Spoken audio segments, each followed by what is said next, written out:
예수를 믿는 여러분은 언약 백성입니다. 예수를 믿기 때문에 하나님의 그 언약 가운데 있는 언약 백성입니다. 그런데 여러분, 하나님이 여러분에게 약속해 주신 그 언약을 얼마나 알고 있습니까? 하나님께서 나에게 주신 그 약속을 내가 얼마나 누리고 있습니까? 또 하나님께 내게 주신 그 약속을 내가 얼마나 사람들에게 전하면서 베풀면서 살고 있습니까? 오늘 그 하나님의 언약이 무엇인지, 그 언약을 어떻게 우리가 누리고 어떻게 우리가 다른 사람에게 전하며 살 것인지에 대해서 좀 말씀을 나누기를 소원합니다. 하나님의 우리에게 맺으신 언약은 신약의 그 내용들이 잘 나와 있지만 그것은 이미 구약의 예언에서부터 나오고 있습니다. 하나님이 우리와 맺으시는 그 언약을 가장 잘 보여주는 구약의 예언 중에 하나가 오늘 예레미야에 나온 그 언약입니다. 특별히 31장 31절부터 34절까지에는 그 언약의 내용이 가장 잘 나타나 있습니다. 우리 31장 31절부터 34절까지 한번 읽어보겠습니다. 31장 31절부터 34절까지입니다. 시작. 보라, 날이 이르리니 내가 이스라엘 집과 유다 집에 새 언약을 맺으리라. 이 언약은 내가 그들의 조상들의 손을 잡고 애굽 땅에서 인도하여 내던 날에 맺은 것과 같지 아니할 것은 내가 그들의 남편이 되었어도 그들이 내 언약을 깨뜨렸음이라. 여호와의 말씀이니라. 그러나 그날 후에 내가 이스라엘 집과 맺을 언약은 이러하니 곧 내가 나의 법을 그들의 속에 두며 그들의 마음에 기록하여 나는 그들의 하나님이 되고 그들은 내 백성이 될 것이니라. 여호와의 말씀이니라. 그들이 다시는 각기 이웃과 형제를 가르쳐 이르기를 너는 여호와를 알라 하지 아니하리니 이는 작은 자로부터 큰 자까지 다 나를 알기 때문이라. 내가 그들의 악행을 사하고 다시는 그 죄를 기억하지 아니하리라. 여호와의 말씀이니라. 아멘. 오늘 본문에 새 언약이라고 나옵니다. 왜 새 언약일까요?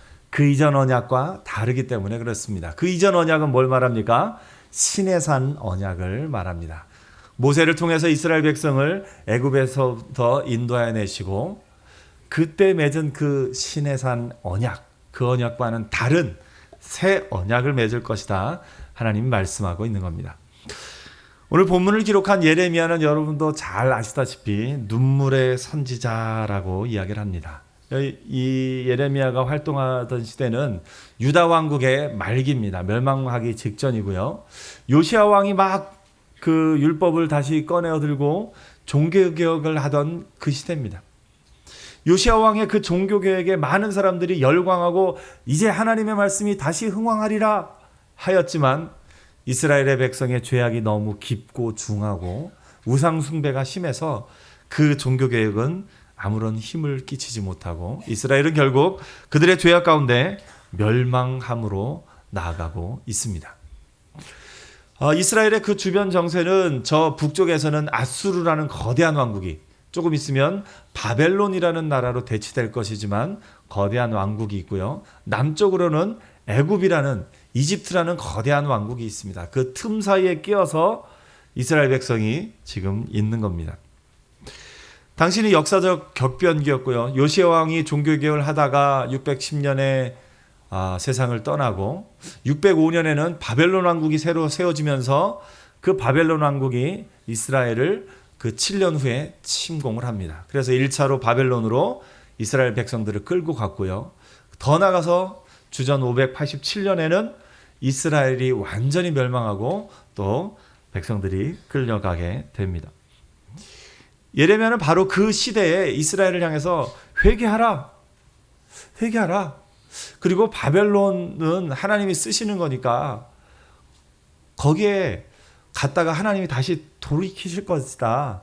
너희는 애굽을 의지하지 말아라. 이렇게 선언하던 선지자였는데 그만 그 애굽을 지지하던 사람들이 이 예레미야를 끌고 가서 그 마지막을 애굽에서 보내야 했던 비운의 선지자이기도 합니다.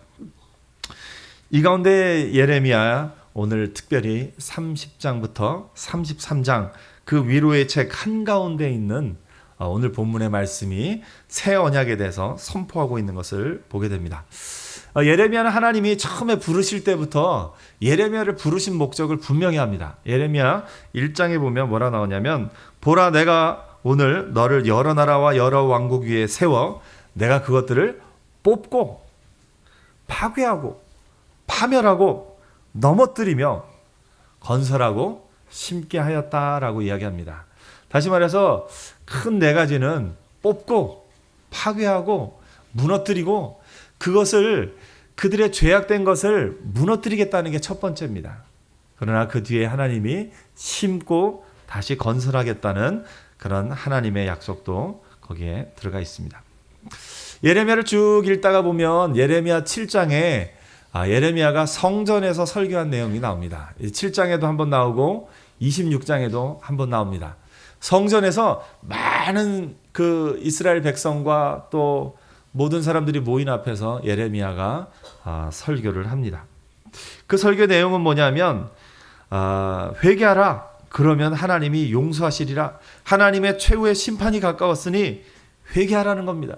회개하면 하나님이 돌이키실 것입니다 라고 예레미야가 선포합니다. 그런데 이것만 들으면 희망적일 것 같지만 예레미야의 결론은 굉장히 절망적입니다. 그러나 너희들은 회개치 않을 걸 내가 안다.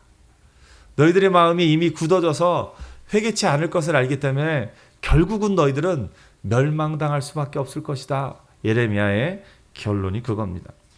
뭐라고 비유하냐면 구수인이 그의 피부를 표범이 그의 반점을 변하게 할 수 있느냐? 할 수 있을진데 악에 익숙한 너희도 선을 행할 수 있으리라. 무슨 말입니까? 검은 피부의 사람이 그 피부를 하얗게 할 수 있거나 표범이 그 표범의 얼룩을 제거할 수 있다면 너희도 죄에서 돌이켜 회개할 것이다. 다시 말하면 무슨 얘기입니까? 너희들은 결코 회개하지 않을 거다. 내가 그걸 안다. 이렇게 선포하고 있는 겁니다. 또 예레미야 그 성전 설교에서 뭐라고 말하냐면 너희 조상들이 애굽 땅에서 나온 날부터 오늘까지 내가 내 종 선지자들을 너희에게 보내되 끊임없이 보내었으나 너희가 나에게 순종하지 아니하며 귀를 기울이지 아니하고 목을 굳게 하여 너희 조상들보다 악을 더 행하였느니라. 예레미야는 계속해서 그 이스라엘의 죄악을 고발하고 있는 겁니다. 그러면서 실로를 보라고 합니다. 실로는 어떤 것입니까? 실로는 이스라엘 백성이 굉장히 거룩히 여기던 땅이었습니다. 거기에 예루살렘 성전이 생기기 전에 그곳에서 제사도 드리고 했던 아주 거룩한 곳이었습니다. 그런데 그 실로가 그 당시에 이미 황폐하게 되었습니다. 너희들이 거룩하게 여기던 바로 그곳도 너희가 하나님 앞에 예배드리던 바로 그것도 너희가 우상을 숭배하고 죄악을 범하여서 그것이 이미 황폐하게 되었다. 이제 예루살렘도 멀지 않았다. 그 얘기를 하고 있는 겁니다. 심지어 하나님은 예레미야에게 이렇게 이야기합니다. 7장 16절에 그런즉 너는 이 백성을 위하여 기도하지 말라.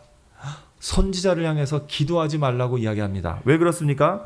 그들을 위하여 부르짖어 구하지 말라. 내게 간구하지 말라. 내가 내게서 듣지 아니하리라. 그들은 이미 끝났다. 더 이상 기도도 하지 말아라. 아주 절망적인 것을 이야기하고 있습니다. 사실 이스라엘은 언제든지 회개하면 하나님 앞으로 돌아와서 하나님이 용서하실 그런 기회가 늘 열려 있었습니다. 그런데 가장 큰 문제는 뭐냐면 이스라엘의 그 마음에 죄악된 완악함으로 말미암아서 회개할 능력이 없었다는 겁니다.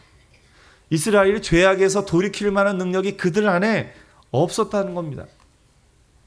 어떻게 보면 이스라엘이 이 돌이키지 않는 이 모습이 오늘날의 소망 없는 이 시대와 닮아 있기까지 합니다.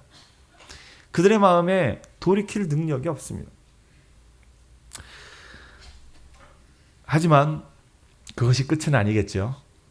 예레미야가 전체 52장 가운데 그 회개하라. 그러나 너희들은 회개치 않음으로 멸망당할 것이다. 계속 심판을 얘기하는데 52장 전체의 심판을 얘기하는데 그 한가운데 있는 30장부터 33장까지는 위로의 책이라고 해서 위로의 메시지를 선포합니다. 그리고 그 30장부터 30장의 한복판에 오늘 본문인 31절부터 34절까지의 말씀이 담겨져 있습니다. 새 언약에 대한 내용이 담겨 있는 겁니다. 지금 이스라엘의 상황은 굳이 예레미야가 예언하지 않더라도 이미 절망적인 상황입니다. 예루살렘은 금방 무너지게 생겼고요.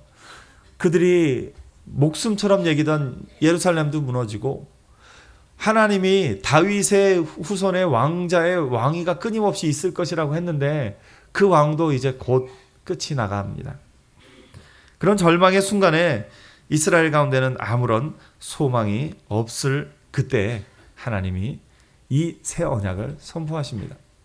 이 새 언약 선포하신 내용을 조금 더 그러면 깊이 살펴보겠습니다.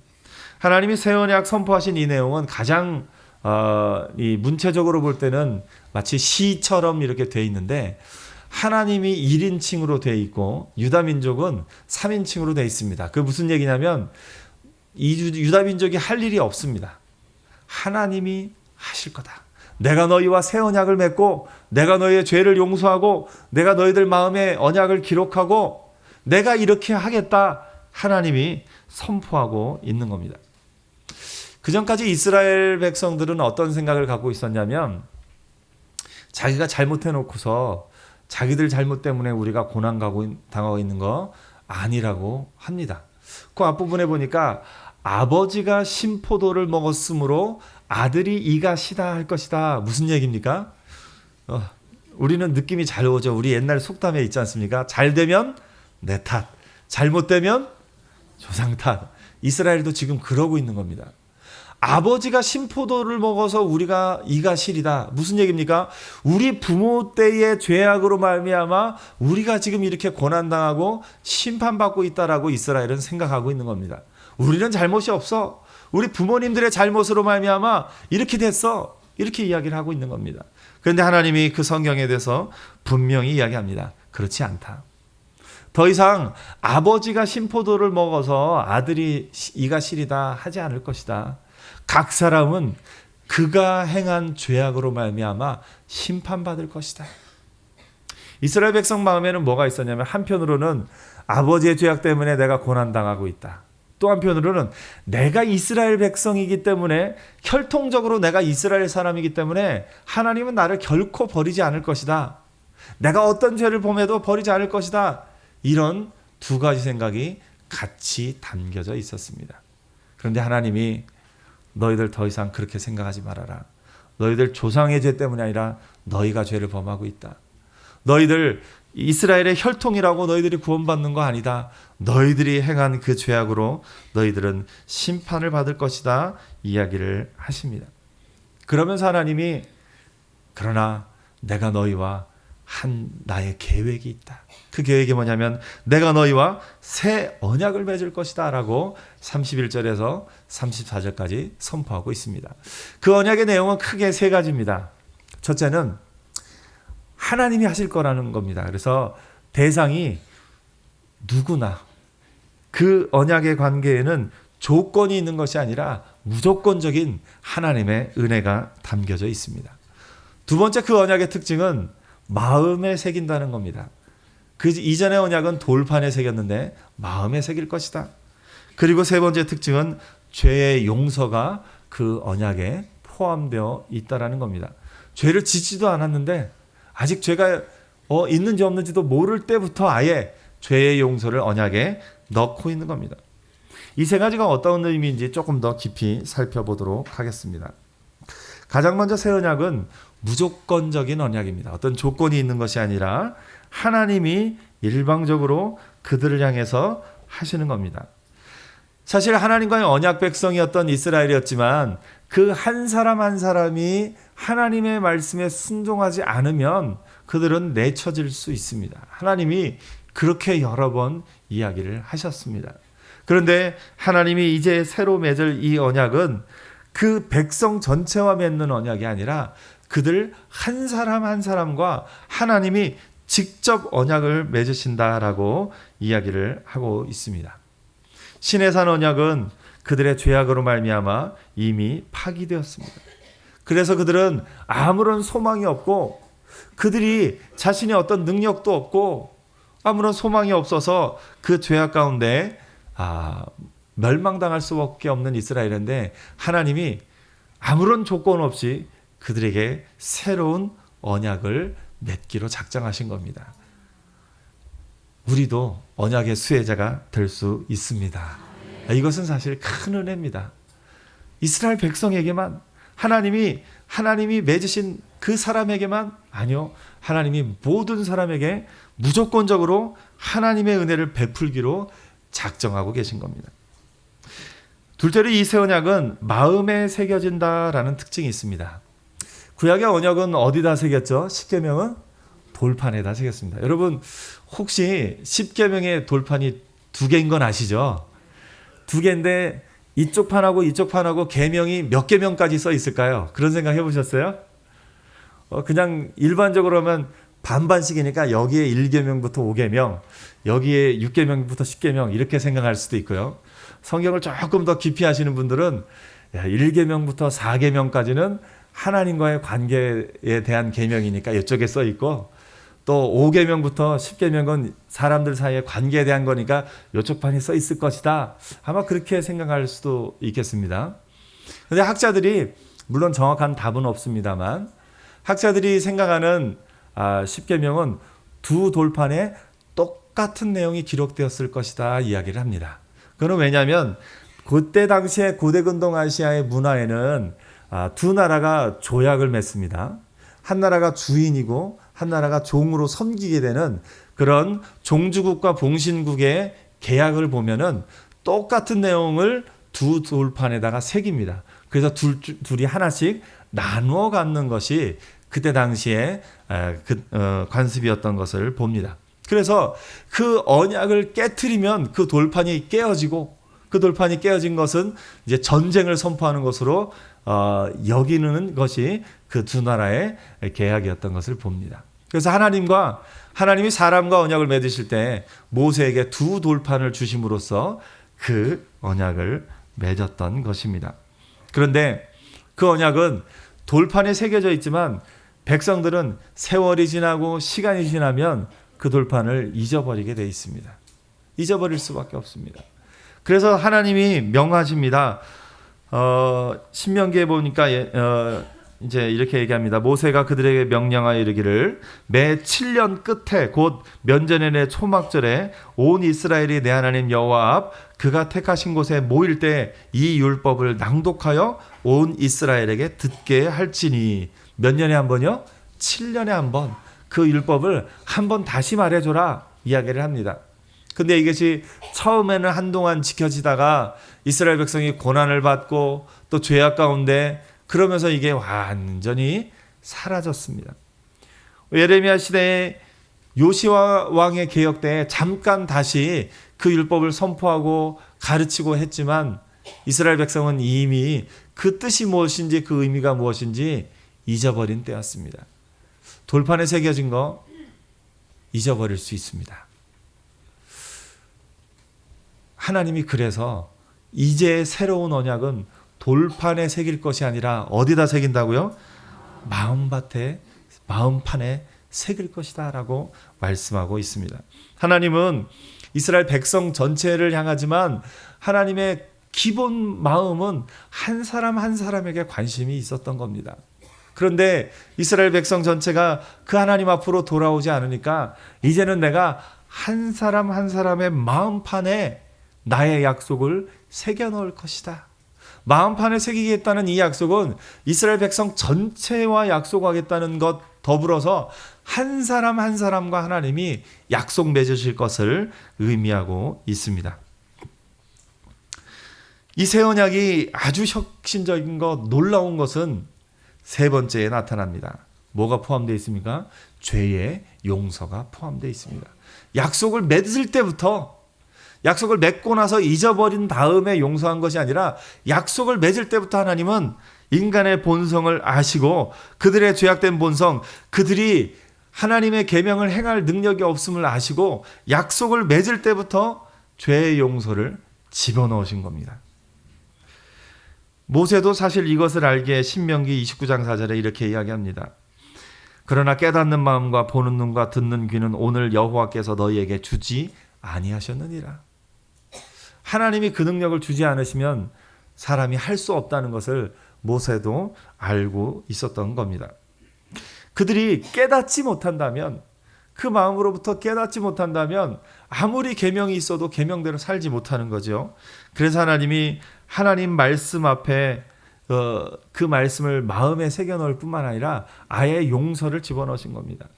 이스라엘은 죄악된 가운데 회개할 능력이 없었기 때문에 하나님 앞으로 나올 수 없었습니다. 회개하지 않았기 때문에 하나님이 용서하실 수 없었습니다. 그런데 하나님이 새로운 언약에서는 아예 용서를 하고 시작하십니다. 아예 용서를 하고 시작하셨기 때문에 우리에게 여전히 죄악 가운데 실수하고 넘어져도 하나님 앞에 나올 길이 이미 열려 있는 겁니다. 이스라엘은 이 죄악 가운데 회개하지 못함으로 하나님 앞에 나오지 못했지만 새로운 언약이 발효된다면 회개하기 이전부터도 하나님 앞에 나올 수 있습니다. 왜냐하면 하나님이 용서를 시작에 넣으셨기 때문에 그렇습니다. 이 무조건적인 용서, 이 하나님이 마음판에 새긴 이 새 언약, 하나님이 주권적으로 행하신 이 언약은 큰 은혜입니다. 그런데 이 새 언약이 언제 시작된 것일까요? 언제 발효가 될 것일까요? 이 새 언약에 대해서 신약에 이르러서 가장 먼저 새 언약을 언급하신 분이 누구시겠습니까? 예수님이십니다. 우리 말씀 한번 볼까요? 누가복음 22장 20절 말씀입니다. 자막에 나오는데요. 다 같이 한번 읽어보겠습니다. 시작. 저녁 먹은 후에 전도 그와 같이.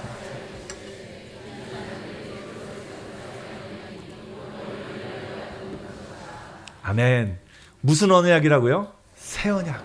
바로 예레미야에 예언됐던 그 새 언약을 예수께서 마지막 날 밤에 그 만찬의 시간에 이 잔은 내 피로 세우는 새 언약이니 곧 너희를 위하여 붓는 것이라. 새 언약이 시작됐음을 예수님이 선포하고 계신 겁니다. 이제 내 피 흘림으로 말미암아 하나님과 너희의 관계에 새 언약이 되고 성립되고 너희가 그 새 언약 안으로 들어올 수 있을 것이다 이야기하고 계신 겁니다. 마태복음에도 이야기를 합니다. 또 잔을 가지사 감사기도 하시고 그들에게 주시며 이르시되 너희가 다 이것을 마시라. 이것은 죄 사함을 얻게 하려고 많은 사람을 위하여 흘리는 바 나의 피 곧 언약의 피니라 말씀하고 있습니다. 하나님께서 구약의 예레미야를 통해서 예언하신 이 새 언약은 신약에 이르러 예수 그리스도의 보혈로 말미암아 완성되고 시작된 줄 믿습니다. 바울도 이것을 알았기에 자기 자신을 새 언약의 일꾼이다라고 이야기합니다. 고린도후서 3장 6절에 보니까 그가 또한 우리를 새 언약의 일꾼 되기에 만족하게 하셨으니. 바울이 이 새 언약이 이 예레미야의 말씀을 바울이 깊이 이해하고 있었던 것 같습니다. 고린도후서 3장 3절에는 이렇게 나옵니다. 다 같이 한번 읽어보겠습니다. 시작. 그리스도의 편지니 이는 먹으로 쓴 것이 아니요 오직 살아계신 하나님의 영으로 쓴 것이며 또 돌판에 쓴 것이 아니요 오직 육의 마음판에 쓴 것이라. 어디에 쓴 것이라고요? 마음판에 썼다고 이 바울이 구약의 예언을 분명하게 이해하고 그것이 예수 그리스도로 말미암아 성취되었고 그것이 우리의 마음판에 새겨졌음을 분명히 알고 있었던 겁니다. 히브리서에서는 이것을 보다 분명하게 이야기하고 있습니다. 히브리서를 읽어보면 히브리서는 이 새 언약, 예레미야의 새 언약을 그대로 다시 한번 이야기합니다. 한번 읽어볼까요? 히브리서 8장 10절에서 13절입니다. 다 같이요. 시작. 그날 후에 내가 이스라엘 집과 맺을 언약은 이것이니 내 법을 그들의 생각에 두고 그들의 마음을 이것을 기록하리라. 나는 그들에게 하나님이 되고 그들은 내게 백성이 되리라. 또 각각 자기 나라 사람과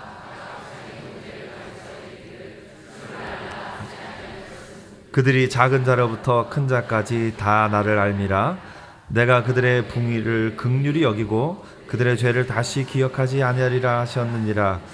새 언약이라 말씀하셨음에 첫 것은 낡아지게 하신 것이니 낡아지고 쇠하는 것은 없어져 가는 것이니라. 아멘. 분명하게 예레미야의 예언이 그대로 다시 반복되고 있죠.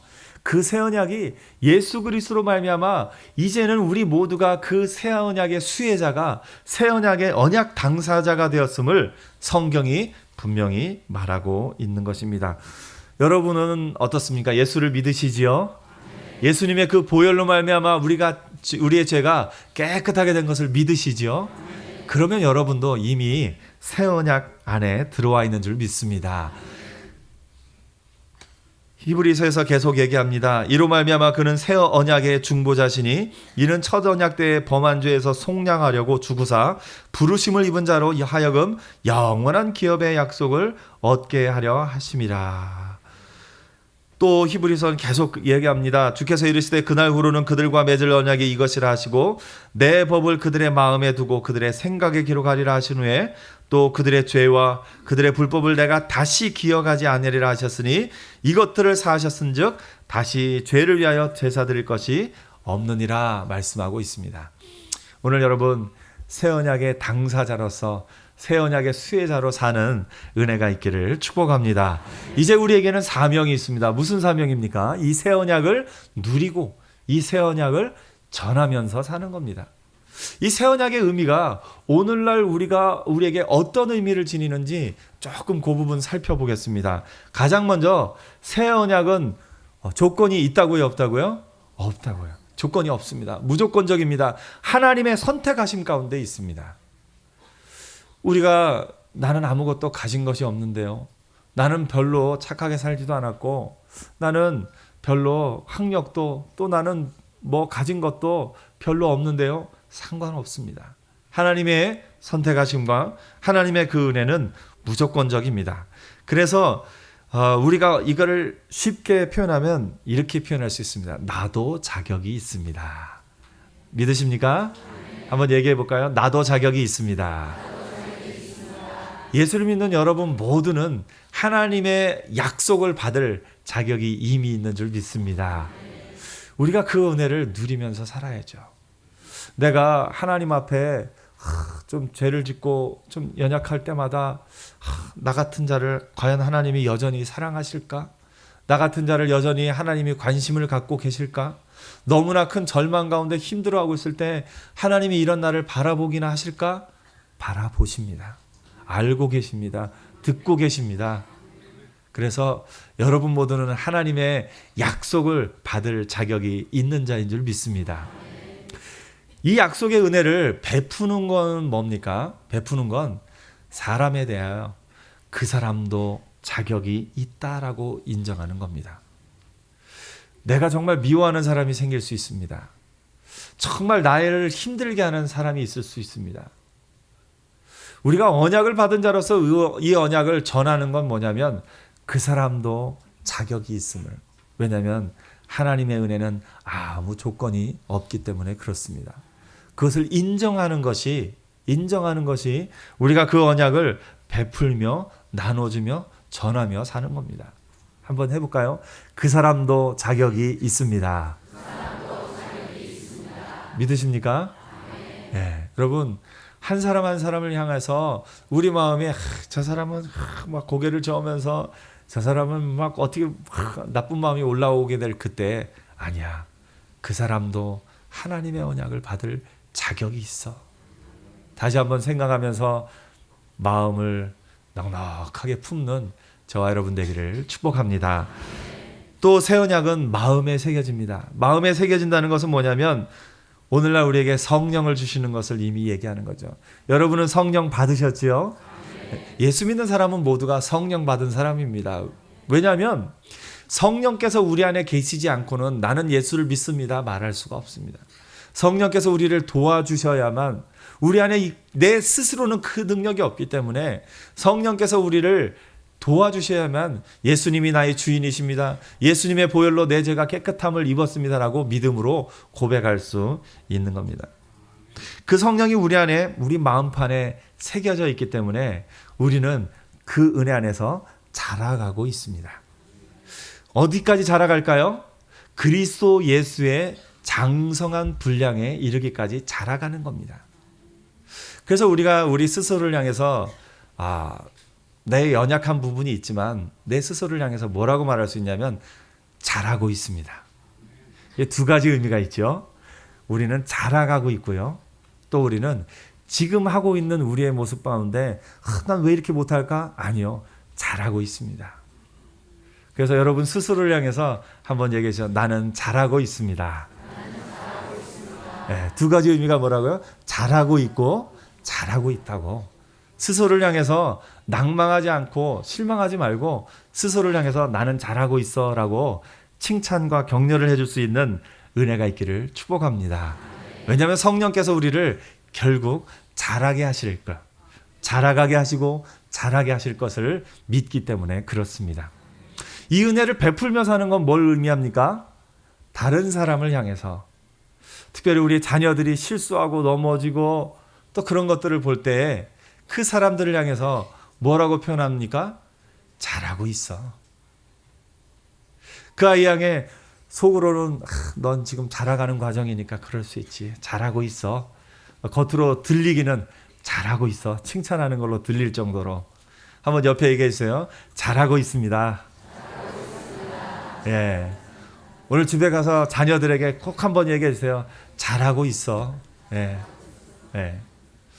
우리가 하나님의 은혜를 받은 자로 하나님이 우리 안에 성령을 주시고 우리가 그 은혜 가운데 자라가고 있다면 다른 사람을 향해서도 그래, 네가 잘하고 있구나 하고서 인정하고 격려하고 힘을 주는 것이 우리의 사명인 줄 믿습니다. 또 하나 언약의 특징이 뭐라고 했습니까? 죄의 용서를 포함하고 있다는 겁니다. 죄의 용서가 있다는 것은 우리가 과거의 죄에 더 이상 매여 살지 않아도 됨을 의미합니다. 우리는 한번 실수하면 참 후회를 많이 하면서 삽니다. 그때 내가 왜 그랬을까? 그때 그렇게만 안 했으면 지금 더 좋은 결과가 있었을 텐데. 그때 내가 왜 그랬을까? 후회하면서 살 때가 참 많습니다. 하나님의 은혜 안에서 우리의 모든 죄를 용서받은 사람은 과거에 매여 사는 사람이 아니라 미래에 하나님이 주실 은혜를 바라보며 나아가는 사람인 줄 믿습니다. 미래를 향한 우리의 눈을 어떻게 표현할 수 있냐면 그래, 지금부터 잘하면 돼. 한번 해볼까요? 그래, 지금부터 잘하면 돼. 하나님이 우리에게 주시는 은혜. 제가 실수하고 연약한 모습을 보일 때마다 하나님 앞에 하나님 이런 저를 어떡합니까? 기도하면 제가 하나님 앞에 기도하면 하나님이 이런 말씀을 해주시는 것 같아요. 그래, 지금부터 잘하면 돼. 너의 과거의 죄 예수의 피로 이미 깨끗해졌다. 다시 기억지도 않을 거다. 지금부터 잘하면 돼.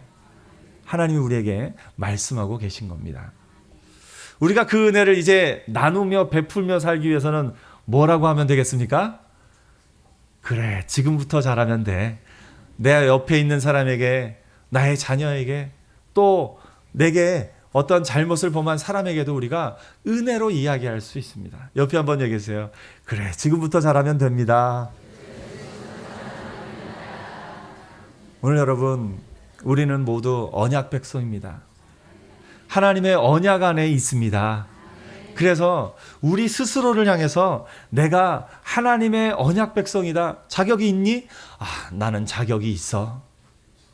너 지금 잘하고 있어? 그래, 나는 잘하고 있고 잘하고 있어. 너 그거 잘못한 거 어떡할 거야? 아니야, 지금부터 잘하면 돼. 하나님이 나에게 용서하신다고 하셨어. 지금부터 잘하면 돼. 그 은혜를, 하나님의 언약 백성으로서의 은혜를 누리며 살기를 축복합니다. 한번 스스로에게 해볼까요? 나는 자격이 있는 사람입니다. 나는 잘하고 있습니다. 그래, 지금부터 잘하면 됩니다. 여러분 스스로를 향해서 언약 백성으로 그렇게 사는 은혜가 있기를 축복합니다. 더 나아가서 그 은혜를 베풀며 살기를 축복합니다. 여러분 앞에 정말 어떤 사람이 있을 때 그래, 저 사람도 자격이 있어. 한번 해볼까요? 그래, 저 사람도 자격이 있어. 또 앞에 있는 사람이 실수하고 잘못하고 그럴 때 뭐라고 얘기합니까? 그래, 잘하고 있어. 다시 한번요. 잘하고 있어. 그리고 그 사람이 또 실수하고 연약한 모습을 볼 때 마지막으로 뭐라고 말합니까? 지금부터 잘하면 돼. 오늘 여러분, 우리는 언약 백성입니다. 하나님이 그 새 언약 가운데 여러분 한 사람 한 사람을 사랑하시고 여러분의 마음판에 하나님의 말씀을 새겨 넣어서 너희는 자격이 있다. 너희는 내 사랑을 받을 자격이 있다. 그리고 너희는 그 은혜 안에서 지금 잘 자라고 있다. 그리고 지금부터 잘하면 돼. 하나님이 우리에게 말씀하시는 그 언약의 음성을 듣고 사는 저와 여러분 되기를 축복합니다. 그리고 그 언약을 전하면서 베풀면서 그 하나님의 은혜가 우리 주변으로 흘러가게끔 사는 저와 여러분 되기를 축복합니다.